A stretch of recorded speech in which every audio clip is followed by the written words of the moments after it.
Hello বন্ধুরা, আজকে আমি বানাতে চলেছি মুগ ডালের বড়ার তরকারি। কেন ওর মধ্যে পেঁয়াজ রসুন কিছুই পড়বে না, সবসময় ডাল খেয়ে কি বোর হয়ে যাচ্ছে, ওই জন্য ভাবছি চলো ডালের বড়া বানিয়ে নিই। ডালের বড়ার জন্য মুগ ডালটা 2 ঘন্টা ভিজিয়ে রেখেছিলাম, ওর বড়াটা আমি বানিয়ে নিয়েছি, আর 2-3টে বাকি আছে, তার জন্যে ওটা রেখেছি। এবার মশলাটা আমি করব। এই যে মশলাটা বানিয়ে রেখেছিলাম, শুধু টমেটো আর জিরে দিয়ে বানিয়ে রেখেছিলাম। লঙ্কার গুঁড়ো, একটু হলুদ গুঁড়ো দিলাম, আর একটু সবজির মশলাটা নিয়ে দেবো।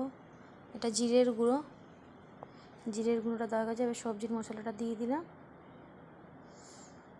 পরিমাণ মতো তোমাদের যেরকম বা মানে নুনটা ভালো খেতে ভালো সেরকমভাবে নুনটা দিও, যতটুকু তোমার নুনটা। আমার তো একটু নুন বেশি খাই আমি, একদম নুনে পোড়া নয়, অল্প। ওটা মিশিয়ে নিয়ে ডালের মধ্যে দিয়ে দিলাম।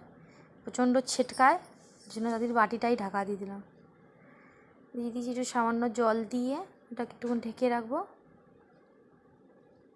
ঢাকার পরে 2 মিনিটও লাগবে না, 1 মিনিট ঢেকে রাখার পর ওর মধ্যে বড়াগুলো দিয়ে দেবো। একটুক্ষণ তুলে রেখে ঢাকে দিই। সবজিটা মশলাটা হয়ে গেছে, আমি বড়া দিয়ে দিয়েছি। বড়াটা নেড়ে ছেড়ে ওটাকে ঢেকে রাখবো একটু। ধনে পাতাটা কেটে নিই, ধনে পাতাটা দিয়ে দিলাম। ধনে পাতাটা দিয়ে একটু জল দিয়ে দেবো, জলটা না দিলে আবার বড়াটা সেদ্ধও হবে না। জলটা দিয়ে দিয়েছি। আমার মশলা যেটুকু আমি বেটেছি তার পরিমাণ মন করে আমি মিক্সির ভেবে জলটা দিয়েছি। একটু ঢেকে দেবো। ঢেকে দেওয়ার পরে তবে লাগানোর সময় একটুখানি গরম মশলা আর একটুখানি তোমার ঘি দিয়ে ঢেকে রেখে বন্ধ করে দেবো। দেখতেই পাচ্ছ কালারটা খুবই সুন্দর এসছে।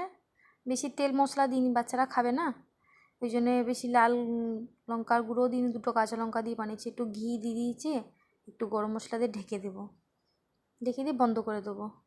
আজকে এইটুকুনি রান্না করেছি, আর কিছু করিনি, ভালো লাগছে না কিছু করতে, কালকে রাখি আছে। তরকারিটা হয়ে গেছে বন্ধুরা, চলে আসো কে কে খাবে।